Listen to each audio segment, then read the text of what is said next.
احنا من 2016 جالسين في هذا المنتدى، بنشقى على جهنم ونصرف على جهنم من هذا المكان. يعني يجي هذا الإنسان يقول ممنوع التخليص وممنوع تواجدكم في الساحة. طيب احنا فين نروح؟ معنا بقايا الجمارك كل شيء، فين نروح فين؟ أسأل من الله إن يلين قلوب المسؤولين علينا ويراجعوا في وضعنا تعب زيادة،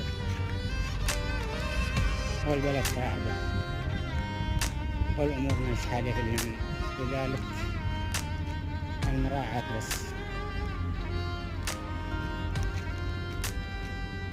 هذه الرسالة نبغى نوصلها للمسؤولين كامل، الذين من فوق عبد الحق والذين هم مسيطرين على الدولة كامل، تراجعوا في وضعنا كمواطنين يمنيين متضررين نازحين من حروبات مشردين، حالتنا حالة.